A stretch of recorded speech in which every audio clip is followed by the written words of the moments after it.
Hello everyone, this is part 24 of What If Naruto Had Some Help, and I hope you guys enjoy this video and to like, to subscribe, to share, and check out the playlist, to see more comment down below. Now let's start the intro. They call me a god. They call me a god. They call me a god. Join my membership, the perks are great. It's in the description. Be sure to like and subscribe, it gives me more motivation. Enjoy. Naruto said, "Well, I think it's time to get the hell out of here. Bye." As he jumped away with Ino chasing after him and the others who began to follow at a slower pace. Once they were out of sight, the third Saidan thought, the future generation always surpasses the last. The black flames will ensure the wall of fire will continue. It will be a long rough road and it pains me to see them gone, but at least they have each other to keep them safe. Goodbye Kakashi, Anko, Kurenai, Zabuza, and my son Asuma. Please take care of them." As he looked at the sky and thought, Sasuke, Sakura, Ino, Choji, Shikamaru, Haku, Kiba, Shino, Hinata, Neji, Tenten, Lee, and last but not least, you as well Naruto. Naruto, after he allowed Ino to catch him and hit him over the head, slowed down and waited for everyone to catch up, and he saw them all looking confused and he said, "All right, I want you all to stop right now and listen to what I have to say." As everyone looked at him, Naruto said, "I don't know what you all think is going to happen from here or what will happen in the future. There will be some good times and lots of bad times. You may never return to Konoha, so I ask you each now, are you all sure you want to come with me? Neither I or anyone else here will hold it against you." As he looked at everyone there and after nobody turned or left and Naruto nods and said, "All right, then, I thank you all for coming with me, even if you don't know everything." Kakashi asked, "So where do you plan to go first, Naruto?" Naruto smirked and said, "Well," and so the legend of the Black Flames began.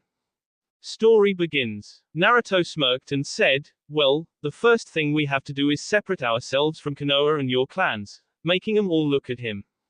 Sasuke asked, "What for, brother?" Naruto looked around the group and said, "As I said before, there are going to be a lot of bad times. Those bad times will be starting very soon. Even though I am not officially connected to Konoha, I do have certain connections to it which make it where I will protect Konoha, but to do so I will have to stain my hands with blood, sweat, tears, pain, and death. When each of you placed that height on your heads, you all swore to do those things, even if you did not realize it. Now is the time to decide if you are ready for that," as he locked eyes with each of them. Kakashi said, "Naruto, you're so much like your father it is scary," as he pulled out his book and began to read.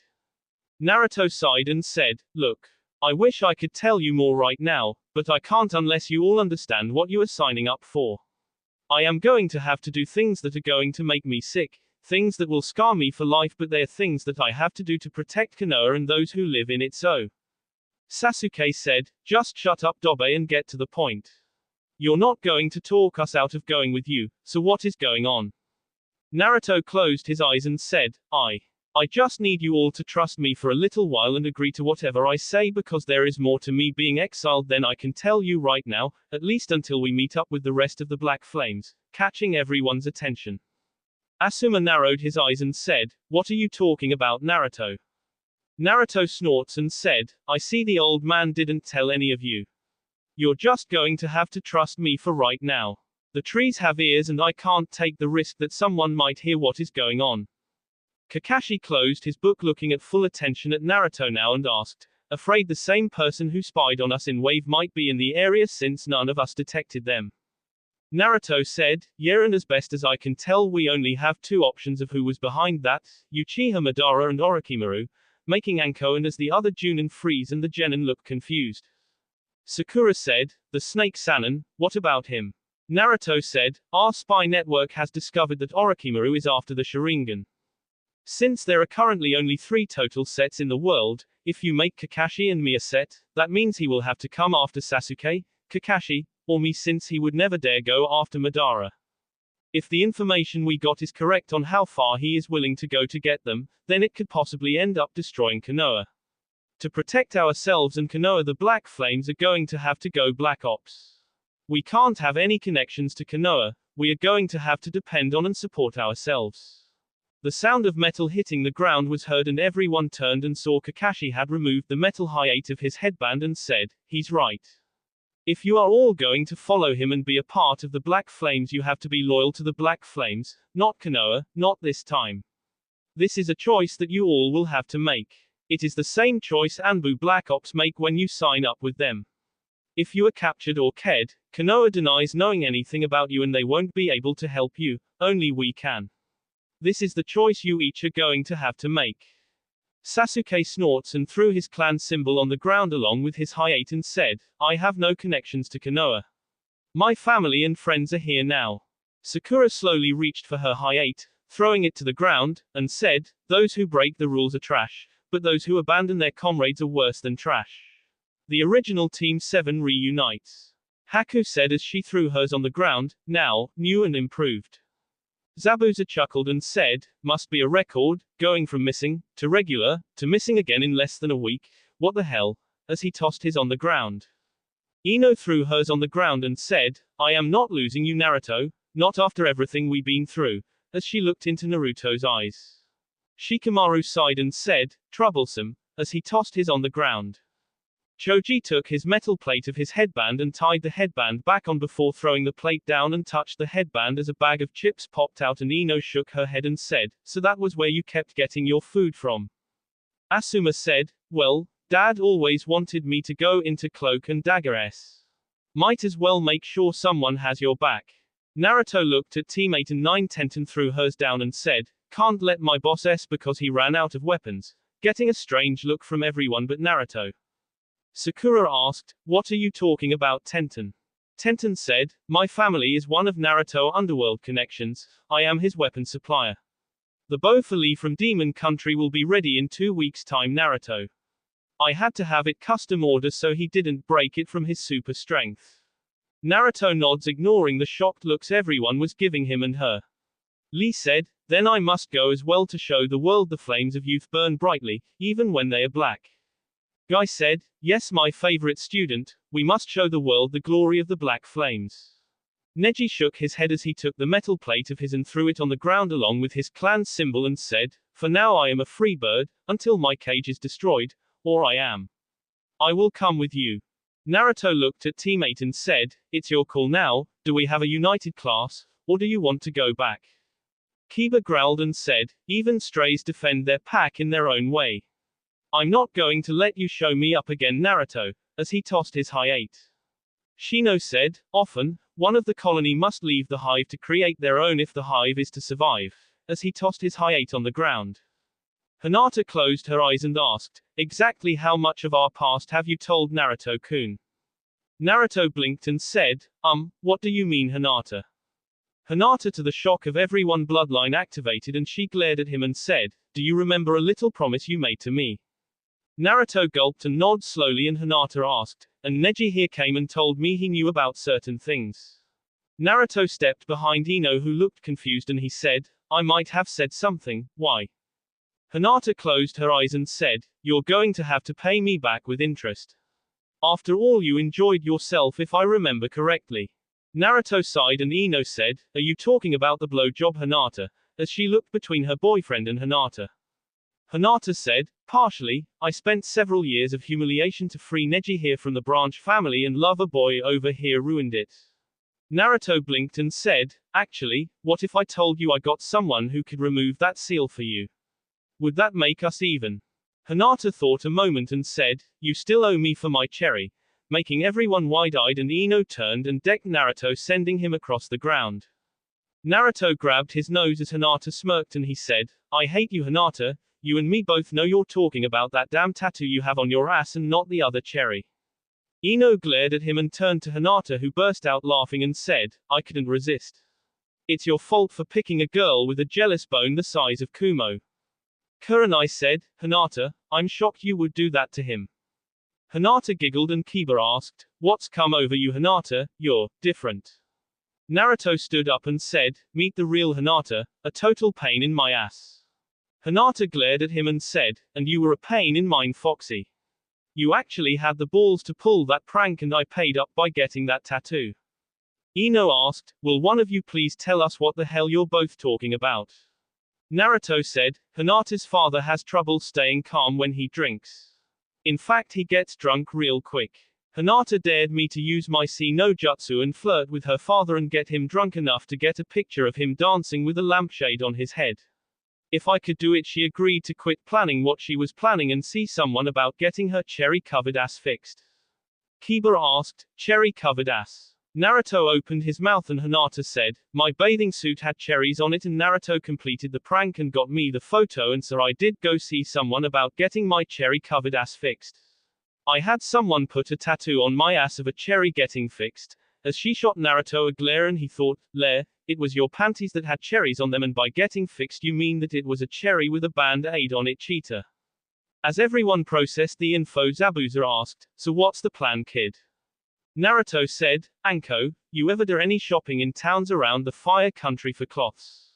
Anko looked at him and said, sometimes, why? Naruto said, we need to get some new cloths for all of us, not ones that scream Konoha like you trained Mita, and all the women need to get something slutty, making everyone blink. Ino asked, exactly what the hell is going on in that head of yours, Naruto? Kurenai said, I think you might have spent too much time with Kakashi, Naruto. I don't see a reason for us to change our cloths. Naruto smirked and said, trust me, after all, slave girls and hookers don't dress like ninja, as he gave them all a foxy grin.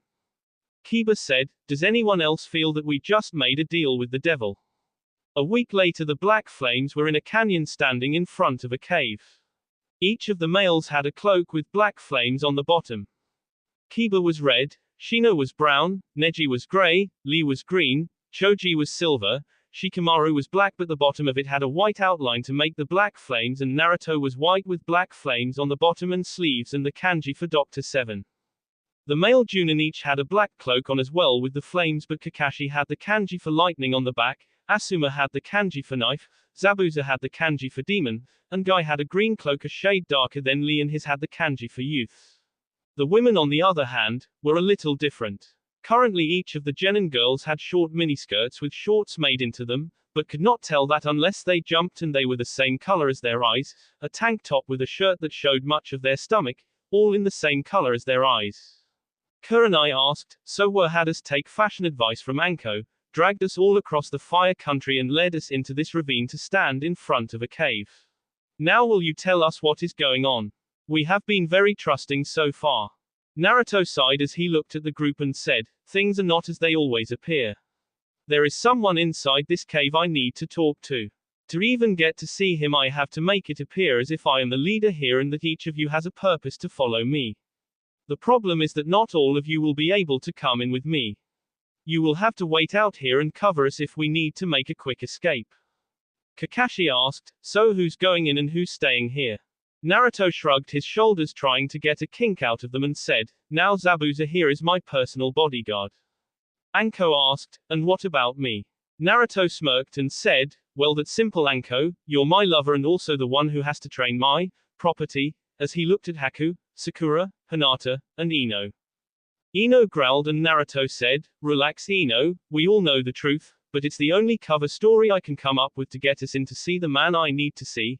As he pulled out a bottle of water and put his hands together, and then the water formed Miko, Naruto see no jutsu that he created with the help of his sister, that looks like his mother, appeared just as the girls were dressed with her outfit matching her. Naruto said, for those of you who don't know, this is Miko, one of my personalities. Anyways, where were we? Oh yes, now besides Zabuza and Anko and her little presents, Sakura, Hinata, Haku, Tenten, and Miko, she gave me when she came with me, I can take 2 of the other Genins. Sasuke and Shikamaru are the 2 I would like to take with me into the cave to the meeting. Kiba said, I am almost afraid to ask what kind of story you have for those 2.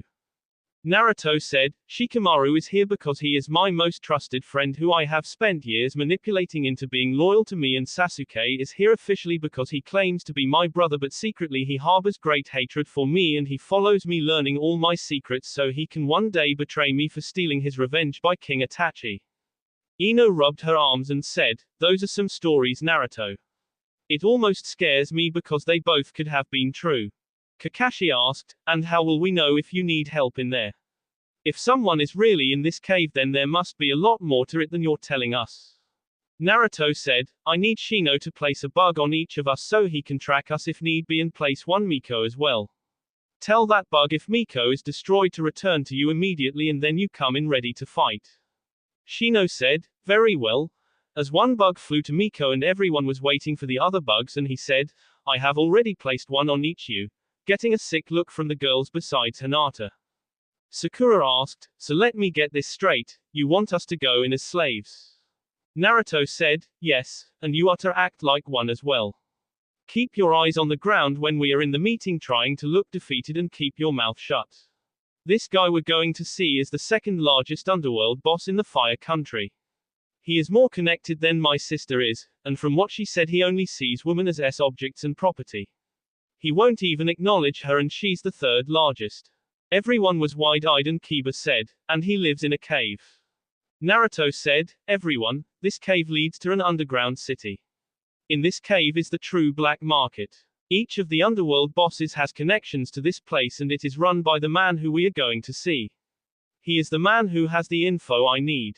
Originally I wanted to go in alone, but I know that you all won't let me, so this is the only thing I can think of to get us in. If you have a problem in trusting me or my plans, then step out now, because this is no game. Everyone was wide-eyed, and the Junins were now each looking at the cave with increased interest and each marking this location in their minds for future use, and Ino asked, but why does she get to be your lover? Naruto said, because it was either her or Kurenai-sensei. I can't just take everyone here in hoping to explain why you are with me without telling the truth, which won't do anything but get us killed. I need to make sure all of us come out alive, so I needed two Junins. Zabuza is my bodyguard and Anko is my lover, since she is more of a hand-to-hand fighter than Kurenai from what I hear. Asuma said, I hate to admit it, but you do have a good plan. Kurenai asked, then why did I have to get new cloths then? Naruto said, simple, you're supporting the others, and in case something goes wrong you could infiltrate better than Guy, Asuma, or Kakashi. Kurenai sighed and said, and here I thought you wanted to see me, and again, as she smirked. Naruto looked at Asuma, who was glaring at him, and Naruto raised his hands and said, I plead the fifth man. Sasuke decided to have some fun and asked, and what about the thing you said about a girl with a stutter gives the best blowjobs? Naruto paled as Hinata rubbed her hands, and she asked in a sickening sweet voice, really? Naruto said, look, let's talk about it later. Let's go. Anko, you take the rear, as he began to walk toward the cave. Ino shot Hinata a glare, and she shot one back and said, looks like you got a lot of ground to make up if I give the best. Anko saw Kurenai sulk a moment and thought, wonder what's with the look. Kurenai thought, I still can't believe he said her blowjob was better than my having S with him. As the group entered the cave they soon found torches lighting the path, and after about a mile walk came into a huge cavern, and all of their eyes widened when they saw the number of people in there, but then they also noticed that a lot of the people were women who were either in cages or chained up, as well as some children. Naruto said, wonder how hard it would be to kill everyone here, as he clenched his fist. Anko said, remember the plan, Fox. Naruto said, just watch our back, Snake, as he began walking down a set of stairs. As the group made it to the ground, Anko looked up and thought, looks like we're in a volcano, because that is a cone for one, which is how we have light and air down here. No wonder nobody ever found this place. As they began to walk through the village, a fat man with several scars on his face said, well. Never seen your face around here, as he eyed the girls. Naruto looked at the man and said, I'm looking for someone. As his eyes traced Ino's legs, the man said, and someone you have found. So what's a kid like you doing here? Buying, selling, or trading? Naruto said, depends. The man blinked and asked, depends on what? Naruto said, you see my merchandise, let me see yours. The man smirked and said, sure kid, as he walked over and pulled a flap over a cage with wheels on it, and there were about 20 women inside the cage. Naruto walked up to the cage and said, pretty weak looking inventory you have here. Any here you have that might be special. You might not be able to tell it, but I trade in mostly bloodlines. Each of the girls here but two have bloodlines. Picked them up as a group trade when I had this plant wielder a few weeks back. The man looked at Naruto and then at the flames and said, I see a Hyuga, but what about the others? Naruto walked over and raised Haku's head with her chin and said, "Ice," as she jerked her head to the side, and he walked to Ino and said, "Mind reader," as he grabbed her head. The man looked at Anko and said, "And the snake bee?" Naruto said, "She's my lover. Helped me secure the Hyuga and the mind reader right from under Konoha nose. She also keeps the girls in line." Anko licked her lips and said, "I do so love the taste of blood," as she eyed the man. The man said, "Sorry, bloodline whores are too hot for me, but I got one from an old debt if you're willing to trade the two regular girls." Naruto said, "Really? What kind of bloodline you got?" The man smirked and said, "Sharingan," making Naruto eye widen a moment, and he said, "Show me." The man smirked and walked over to a black-haired girl who was in the corner, and he grabbed her hair and pulled. The girl screamed out as Naruto saw her face and thought, could she really be an Uchiha? And Naruto said, "How can I be sure she got the Sharingan?" The man smirked and said, "Show him, girl." The girl eyes changed and Naruto saw the Sharingan but narrowed his eyes and said, "Who you trying to fool? That's not the Sharingan." "I don't know what it is, but it's not the Sharingan." The man asked, "And how would you know, kid?" Naruto reached up and uncovered his eye and said, "Because this is the Sharingan," as it changed to the Mangekyo before he pulled it back down. The man's eyes were wide and he looked at the girl whose hair he was pulling and then shoved her head against the cage and said, "That lying bee. I will K him when I see him again." Naruto said, "Look, tell you what. You help me find who I am looking for and I will take the girl off your hands." The man said, "Really? How do you plan to pay?" Naruto pulled out a wad of cash and said, "I can cover it." The man smirked and said, "Good, who are you looking for?" Naruto said, "Paikao, Ken Paikao." The man said, "I know him, he runs things around here." "What do you need him for?" Naruto said, "Sorry, that's personal. So can you help me find him?" The man said, "Sure, I know right where he is. Follow me." Naruto said, "Anko, check the girl out," as he started to walk away. The man said, "Hold it. Not till." Naruto handed him a stack of bills and he said, "She's yours. Get her out of my sight." Anko looked at Naruto who held his hand toward her and she saw a seed and she nods and said, "Come on girl," as she took the girl out of the cage and took her back toward the way they came in. Naruto said, "Don't try any funny business or I will have Anko retrain each of you," as he eyed the girls before he turned and started to follow the man, and Zabuza took position at the end of the girls to watch their backs. Once out of sight, Anko grabbed the girl and shushined away only to reappear outside the cave, and Kurenai quickly asked, "What's wrong?" As she shushined away, Anko said, "Take the girl here. She was a slave, I'll be back." The girl passed out moments later and Choji caught her to the surprise everyone. That will be all for this video. Be sure to like, subscribe, share, and comment down below for more videos. Goodbye.